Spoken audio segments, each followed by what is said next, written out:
Botman v. Superfan.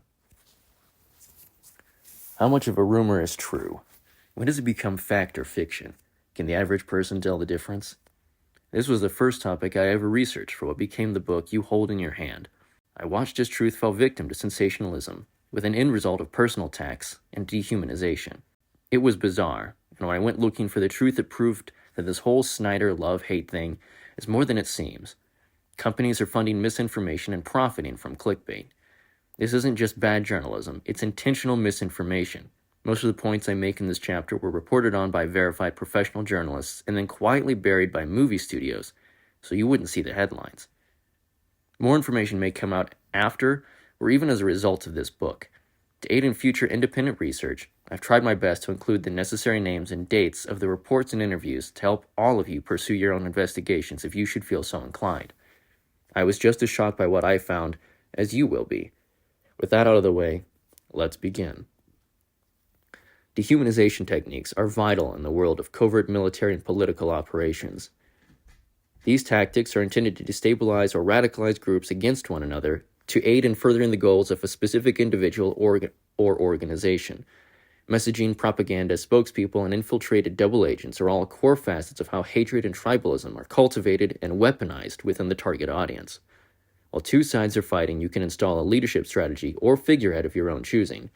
It's a technique scientifically proven to increase aggression against the target group and can lead to long-term social and mental health problems for those used as fodder in these campaigns.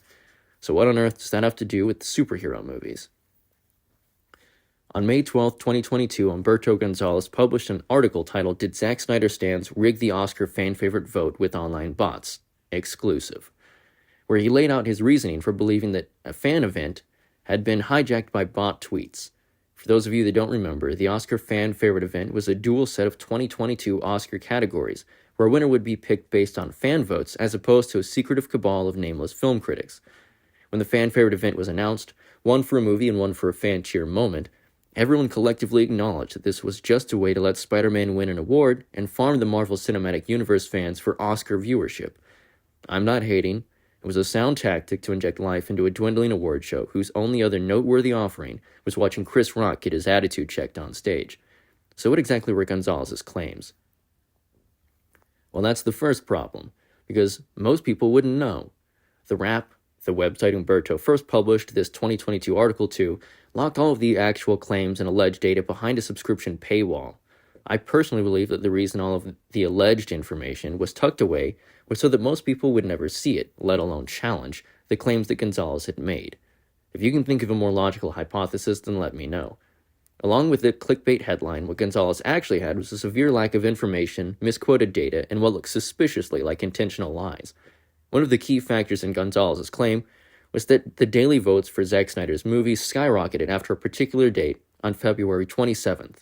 Fan votes jumped to 25,000 votes for a single day. That equates to roughly 2,000 accounts voting, as each account could only vote 10 times per day. The reason for this influx of engagement was because fans had previously coordinated and scheduled tweets to send on that specific day to provide a trending spike. That's when you give 12 to 24 hours of rest and less engagement on a topic before tweeting a lot to game the social media algorithm into putting your topic on the trending tab. You have to remember that the Snyder fans became quite adept at reaching that trending Twitter tab in order to keep the studio aware of fan demand. That's something they've managed to do consistently for years. That activity spike also coincided with the Academy announcing that Zack Snyder's Justice League was even eligible for any of the categories, which was a surprise given that the film had lacked a theatrical release. Many fans who hadn't wanted to vote for Army of the Dead suddenly jumped onto the much more mainstream bandwagon of a DC movie winning.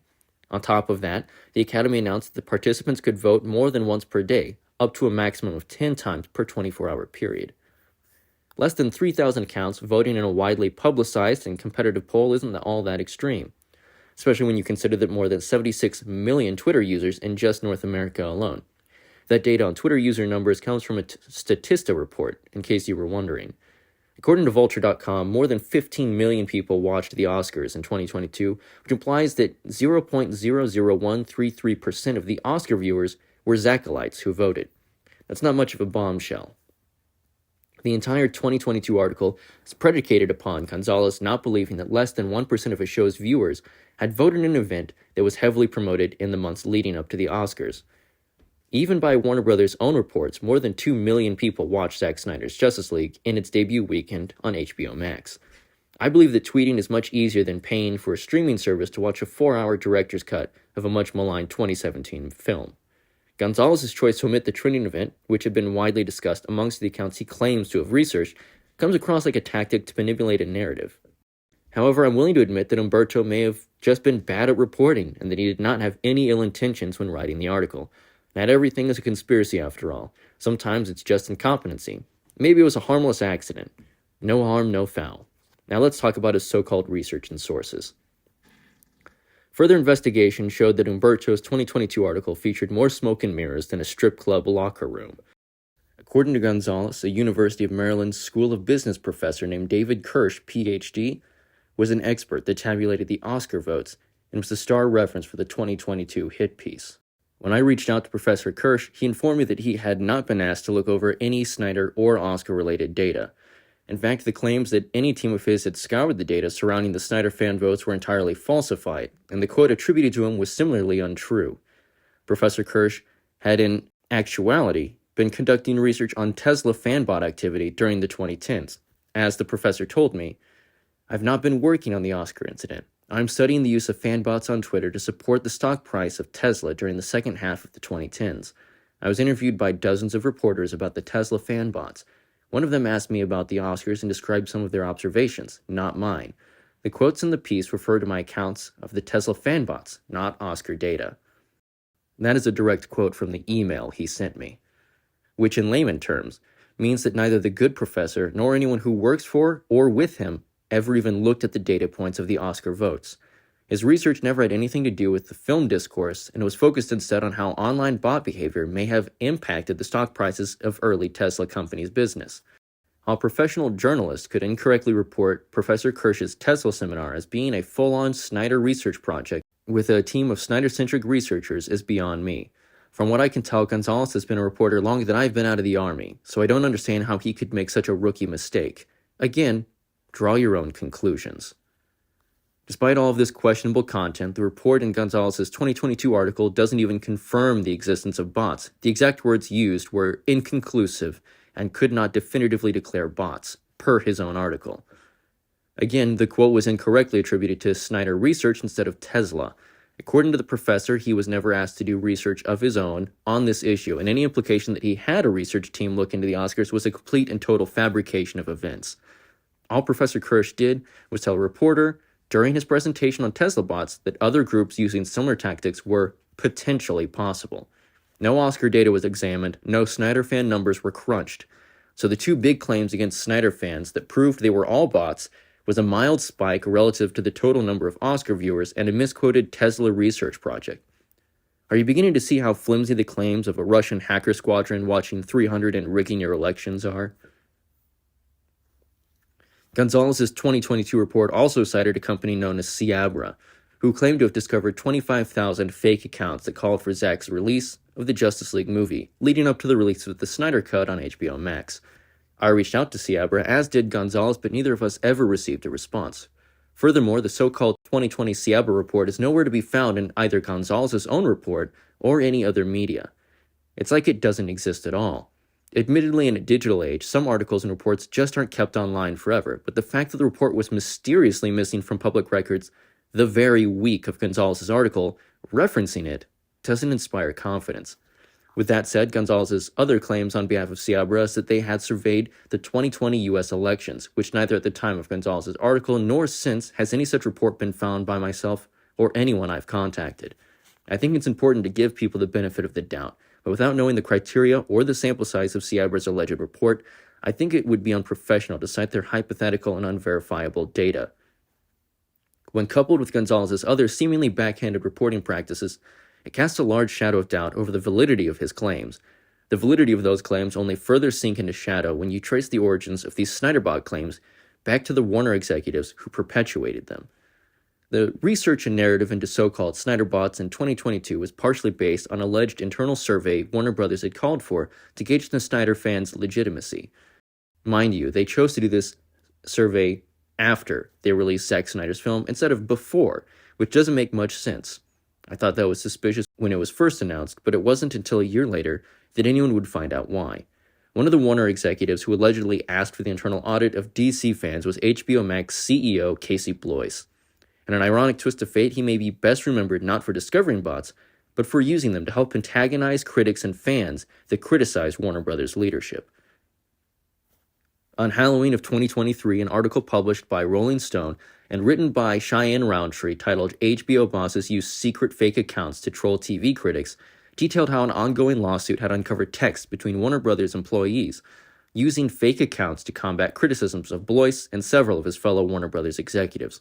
The report claims that whenever a critic would say something unfavorable about a Warner Brothers product, lower-level assistants within the purview of Blois or his peers would be told to make a false account to go argue on Twitter or X and shame whoever was being critical.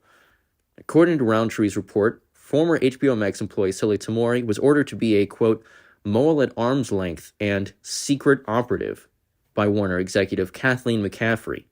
Those are exact quotes taken from their text exchanges. The Rolling Stone didn't clarify whether the Warner employees were activated via secret Russian code, like the Winter Soldier, or if the threat of being fired was enough to get the job done. Either way, the result was the same. The group of assistants who were forced into becoming Warner Media's secret soldiers were referred to as their, quote, secret army within the company. That is an actual quote from within Warner Brothers' infrastructure. The way these people responded to critics was the culmination of hours or sometimes days of back-and-forth brainstorming between Warner Media executives. The go-to methodology seems to have been a mixture of moral accusation and insinuation. For example, when the Joss Whedon-led HBO Max series The Nevers debuted to mediocre ratings, Casey Bloys took that personally. McCaffrey allegedly texted Tamori, quote, Casey's looking for a tweeter. He's mad at Alan Steppenwall. Can our secret operative please tweet at Alan's review? Alan is always predictably safe and scared in his opinions. And then we have to delete this chain, right? So Tamori took to Twitter to create a new account claiming to be a Texas mom named Kelly Shepard and tweeted exactly that. When TV critic James Poniewazek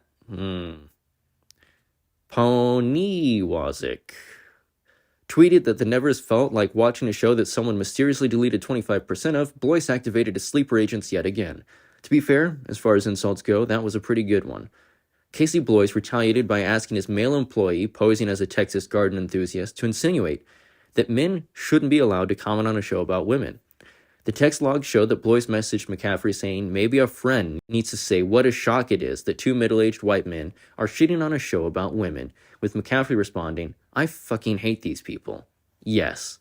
The irony of a middle-aged white male studio executive writing a tweet to be presented as if from a working-class woman to defend a show made by Joss Whedon, all in the name of feminism, is ironic to say the least.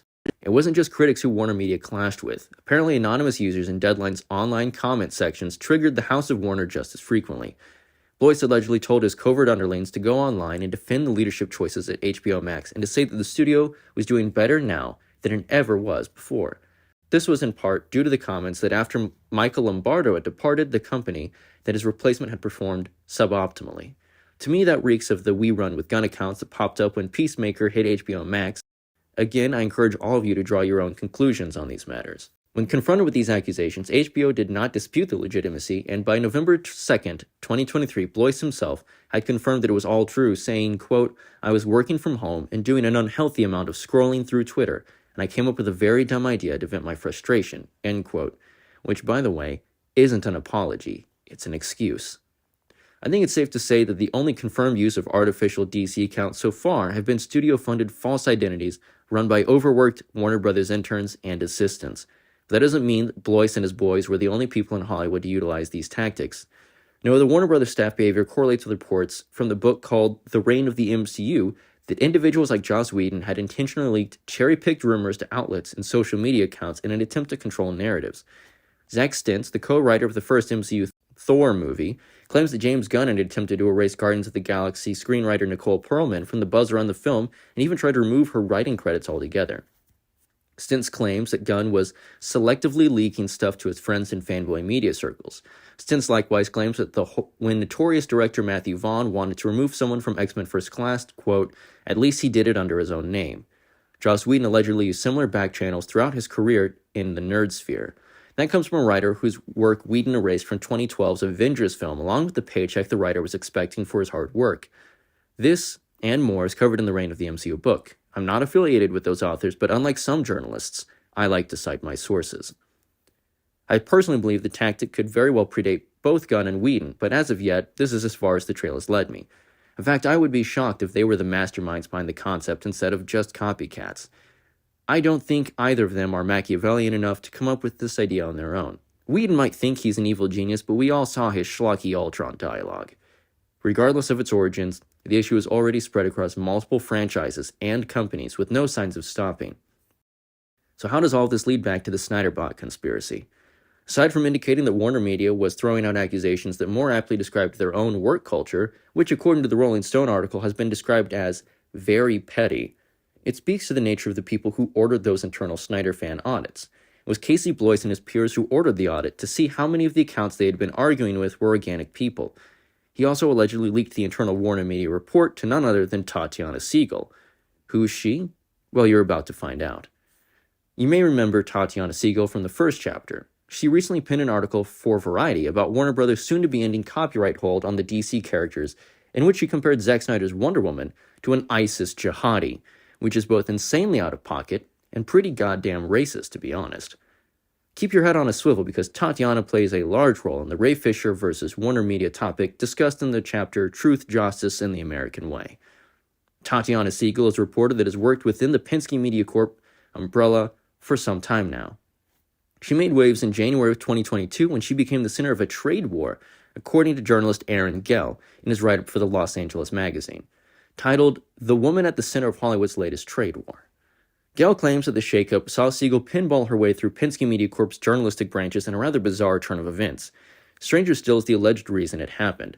According to industry insiders like Janice Min, the position was insanity, and definitely not business as usual at Penske's media companies. Insiders allege that her change in workplace position was due to a falling out about how to cover Justice League and Rebel Moon actor Ray Fisher's claims against Joss Whedon. This was rumored to be the culmination of a disagreement stemming back to the coverage of Warner Bros. Films' former CEO Kevin Tsujihara, who allegedly sexually propositioned actress Charlotte Kirk in exchange for potential movie roles. The former Warner Bros. Executive allegedly used Kirk to seal deals with other production companies as a carnal olive branch with the likes of Brett Ratner. Tatiana allegedly didn't care for the angle of making the pimping out of an actress into a bad thing, or the racism at Warner Bros. At large, which led to her career shakeup. I don't know about you, but I'm getting real girl boss energy from her already. On July 18th of 2022, Siegel released her article entitled Exclusive, Fake Accounts Fueled the Snyder Cut Online Army, where she pushed much of the same narrative that Gonzalez had. She began her hit piece by claiming that Zack Snyder had tried to have Geoff Johns' name removed from Zack Snyder's Justice League. This seems unlikely as Johns is still listed in the credits of the film. Siegel offered an alleged Snyder quote saying, Jeff and John are dragging their feet on taking their names off my cut, and I will destroy them on social media. Which has all of the believability of Henry Cavill's CGI upper lip. Not only does the threat not fit the public persona we know, it isn't even worded in the way that Zack Snyder speaks. Snyder, like myself, is dyslexic, and his way of talking is very distinct. If the claim was that Snyder had quoted Joseph Campbell or some Greek play in describing Geoff Johns' utter lack of talent or out-of-control narcissism, I would have given it more credence. Regardless of the lack of Siegel's source or the absurdity of the claims, the internet still took to quote in her article listed above that Snyder was like a Lex Luthor wreaking havoc during production on Zack Snyder's Justice League. Siegel claimed that cybersecurity firm Q5ID had done research on the Snyder hashtag and had come to the conclusion that, quote, there's no question that bots were involved.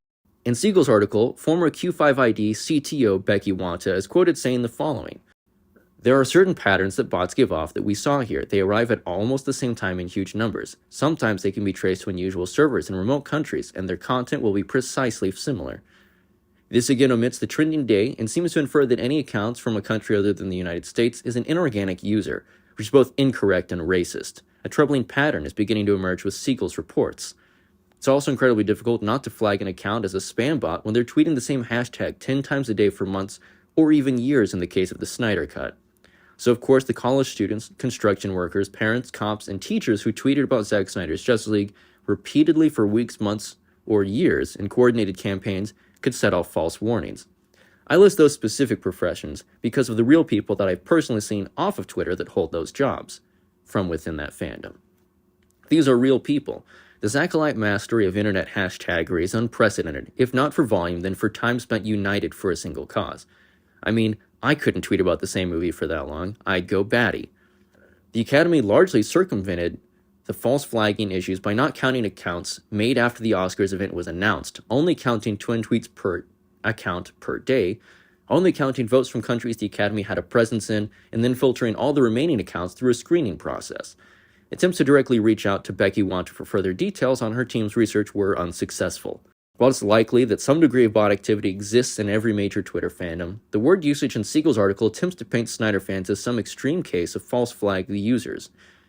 Likewise, Siegel seems to use the comments of Avnish Chandra, a data analyst at Graphica, on Warner Brothers accounts having Snyder-centric replies as proof of a massive bot behavior. Which again is very ironic, given that Warner Brothers was secretly running an intern pool of fake accounts to defend their company from genuine user feedback in those very same reply sections. I personally know some of the people who Siegel is trying to paint as a bot, and know both their faces and personal stories. They've shared their fan art, and we've had repeated contact outside of Twitter. The point of showing up to show support for yet unmade movies under Warner Brothers' social media posts about House of the Dragon or any number of Warner Brothers projects was to put the message front and center wherever Warner Brothers went. It was not a spam campaign run by ones and zeros. It was an attempt to ensure Warner Brothers could not ignore fan demands, regardless of whether it ever resulted in a movie or not. Siegel wrapped up her article with the implication that whether or not there were bots, the possibility that there were meant that they could potentially permanently weaponize public opinion.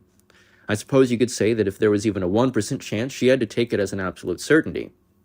Quote, "That's my concern. With the manipulation that's happening inside these movements relative to bots, you can drive the court of public opinion. It needs to be dealt with because it's going to get worse before it gets better." This fear-mongering technique was once again used by Siegel in her ISIS Jihadi article, where she attempted to sway the public into supporting longer copyright laws for major corporations by insinuating that the alternative of letting Zack Snyder make movies with superheroes would be worse. Tatiana's above attempt to feign worry for swayed public opinion is laughable, as Siegel has seemingly reported falsely to influence the general public on multiple occasions herself. Don't take my word for it, I'm just a nobody. Listen to CNN spokesperson Risa Heller, who referred to Siegel's reporting practices as, quote, "patently and aggressively false," while Jeffrey Goldberg of The Atlantic characterized Siegel's journalistic stylings as, quote, "based on false assumptions and false information. She provides no evidence to support her claims and characterizations." Even outside of the superhero movie's sphere of influence, Siegel's practices are known more for scathing innuendo than for verifiable truth. In fact, her work is so controversial that CNN's Oliver Darcy had the following to say: "When publishing a high-wire piece the length of Siegel's, it's almost a certainty that someone will contest a detail or two. But it is extraordinary to see the volume of blowback with this degree of contention, and it's rare to see on-the-record criticism from top industry voices speaking in such plain terms." Siegel claims to have accessed internal Warner Brothers reports meant to examine how real the, quote, "Snyder Legion footprint online truly was." I actually think the Snyder Legion has a catchy ring to it, to be honest. Siegel should use that in her next hit piece for a little variety in her vendetta. According to Siegel, the reports said that roughly 87% of Snyder-centric Twitter accounts were in fact real people.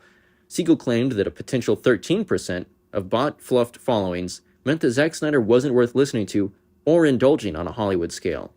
Now, I find that to be ironic, given that a fan audit done in 2022, the same week of Siegel's article, showed that Tatiana Siegel herself had a 19.9% fake follower account. That puts her at least 1.4% over the threshold for accounts of her size and 3.9% over the threshold that she herself claimed had made Snyder fans invalid. Glass houses and thrown stones and all that jazz. These claims were so preposterous that even Forbes started picking them apart. On July 19th, 2022, Paul Tassi wrote the article, "Warner Brothers claims that a bot-infested Snyder Cut movement don't really add up." And I have to say, I agree. But of course I do. I'm biased. Luckily, Paul Tassi is biased too, as he doesn't much like Snyder or his fans. He also very much likes James Gunn, the Twitter-elected antithesis to Snyder's time at DC. So if Tassi thinks the Snyder blame game has gotten out of control, then there's probably something to it. In the article, Paul notes that an estimated 87% real organic Snyder fans is a pretty significant accomplishment. Paul goes on to cite Tatiana's claims that Snyder was a Lex Luthor type, sounding pretty far-fetched, even though he himself dislikes Zack Snyder's fans and argues with them a lot. The most important thing that Tassi does is what journalism professors need to hammer home more often. He doesn't let his personal issues blind him to reality or common sense. Paul Tassi said, quote, "It's disingenuous to think that the Snyder Cut was released for any other reason besides Warner Brothers thinking it could earn them revenue and subscribers." And he absolutely nails it. Warner Brothers could have ignored Zack Snyder's fans and muted any account or replies with those hashtags in it. They've certainly adopted a similar tactic for any hopes of Zack Snyder's Justice League Part 2 or 3. What Warner Brothers did instead was chase a potential streaming juggernaut for a fledgling service that needed to make waves and be talked about as much as possible. For a relatively low cost, they could get a big-ticket item on their new streaming service during COVID, where filming new content was near impossible. The backfire in Warner Brothers' plan was that when it was released, Zack Snyder's movie was universally praised by critics and fans. It wasn't the divisive mess that Warner Brothers had claimed it would be all of those years ago, and was far better than the Joss Whedon release of 2017. Tatiana's article tried to paint Warner Brothers, a multi-billion-dollar company, as a victim to online hashtags offering to give the company money if they released a movie that Warner Brothers had already paid to film.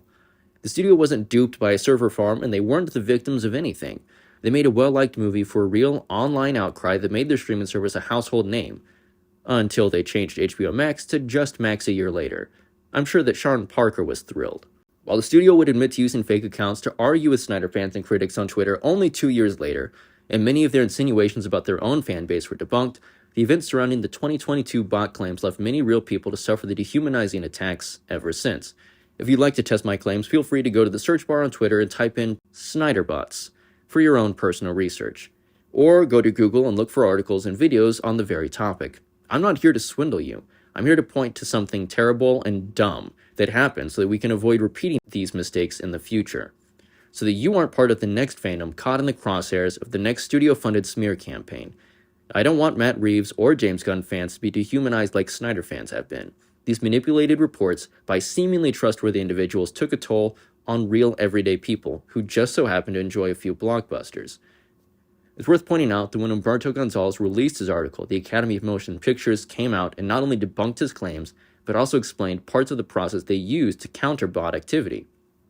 Humberto himself acknowledged that the Academy had debunked his claims, but refused to take down any of his syndicated articles on the matter. From what I can tell, Gonzalez has since deleted most, if not all, of the tweets admitting that he was debunked, but the articles still stand at the time of writing, over a year later. That's a major factor in why I'm even talking about old news. The lingering effects of this misinformation is still prevalent to this day. Further removing credibility from the Snyderbot claim is that Snyder's films weren't the most tweeted about movie in the running that year. Camilla Cabello's 2021 Cinderella movie was far and away the frontrunner for the Oscar fan favorite votes. The interactions around that film were also clearly artificially inflated with spam accounts, as any time another movie would begin to surpass Cinderella, the number of votes for the day would double or sometimes triple. That means that if the Academy didn't have any anti-bot measures in place, neither Army of the Dead nor Zack Snyder's Justice League would have won any awards. Just ask Slash Film's Deshaun Thomas about it. In his article, the Camilla Cabello Cinderella is leading the polls in Oscar fan favorites race. It actually would have been pretty humiliating for Marvel to lose to Cinderella, a movie featuring James Corden as a rat. I don't know why Camilla Cabello's fandom felt the need to use bots instead of just putting their heart into the event and tweeting like everyone else. Maybe it's because half of their heart was in Havana. Whatever the reason, in the battleground of coordinated online events, Snyder fans have had far more practice and have shown far more resiliency. They also don't need bots to bolster their fandom efficiency.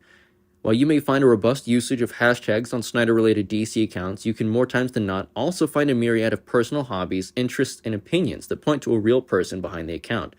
The same cannot be said for the accounts behind a 2016 bot slander attack on Batman v Superman's theatrical release. That's right. The use of bots to impact DC predates the Oscars by many, many years. A report by Russ Burlingames, issued on February 27th of 2016, points to a bizarre online campaign to create a negative buzz around Batman v Superman ahead of its March release. The article, titled "Twitter Spammers Are Seemingly Attacking Batman v Superman: Dawn of Justice," details how members of an online community started noticing odd behavior from random accounts. One online Reddit user who purports to be a social media marketing specialist had this to say about the topic. Quote, As it happens, I'm a social media marketing specialist, and I have plenty of background regarding black hat techniques like this. These are bots maintained by a single entity. You pay for a service like this for the bots to follow an account, if you want to have lots of instant followers on the first go, or in this case, broadcast a particular message. So my informed guess is that someone hired whoever maintains these bots to keep on tweeting this message throughout a desired period of time. If you check the accounts further, you'll see that they've been active a relatively long time, and they've been tweeting random stuff off the internet through a script that crawls for random text and garbles the text, probably to prevent Twitter's algorithm from discovering that they're fake accounts. Twitter, like Facebook, routinely flushes out accounts like these, but of course the people who run the black hat businesses always find ways to escape the routine purges. These bot accounts are like sleeper agents, ready to follow an account or broadcast a message as soon as the hiring party pays for the service. So, is there a conspiracy against the DCEU? It's possible. The only thing we know is this: someone felt so strongly about the matter, he was willing to pay for a service like this. He could just be your average internet troll who hates the DCEU, but it isn't completely possible that it is by a rival company that has huge stakes in the success or failure of the DCEU. For those of you that don't frequent online coding circles or never watched Michael Mann and Chris Hemsworth's 2015 film, a black hat is a hacker who uses exploits to hurt others and further their own gains. Someone that hacks your bank account is a black hat. A gray hat is someone who still manipulates exploits but not with inherent malicious intent. There are also white hat hackers who have to fight a Balrog to gain such a title. Or maybe they just have to have good intentions with their technical skills, such as helping companies discover network weaknesses so they can be better protected from black hats in the future. I can never remember which is true. So what does this mean? Firstly, that you should watch Hemsworth's Black Hat movie, and secondly, that someone or several someone spent real money to manipulate the internet with fake accounts. What the above user pointed out was how someone paid personal money to smear the name of Zack Snyder before anyone had even seen the film. Well, anyone outside of Warner Brothers. We'll circle back to that later. This trend of absurd lengths people go to in an attempt to hurt Zack Snyder and his fanbase is a reoccurring issue. It's part of what makes it so hard for anyone to believe without hard proof and fact-check data to back it up.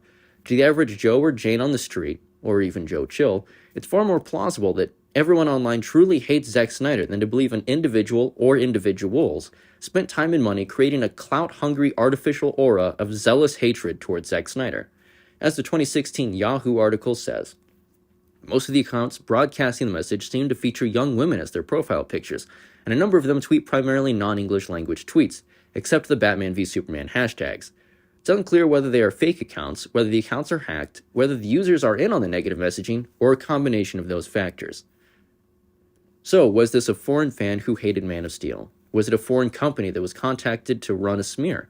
Or was it a tactic used by other Warner Brothers figures hungry for the Kevin Feige-like role that Snyder held? At this time, we simply don't know. It doesn't seem that far-fetched after everything else we've discovered about the company's practices. Part of the point of using these clandestine techniques is to remain anonymous. Before the smear campaign, Batman v Superman: Dawn of Justice held a 99% rating of wanting to be seen on Rotten Tomatoes. While the film went on to earn nearly $900 million at the box office and crossed the billion threshold within a month of the Ultimate Cut's release, the brand damage to Snyder and DC had been done. Batman v Superman is the highest-grossing modern Superman movie that holds the record for the biggest opening weekend of the DCEU that they would ever see. Not even Aquaman's billion-dollar box office could wash away that opening take. This actually shows that Batman v Superman didn't have any real negative impact on the DC brand, despite what some may claim. Merely the bots did. Warner Brothers would kill for another DC movie to make Batman v Superman, Wonder Woman, or even 2016 Suicide Squad money all of these years later. Warner Brothers would go on to make many key choices throughout the next 8 years based on Batman v Superman's negative word of mouth.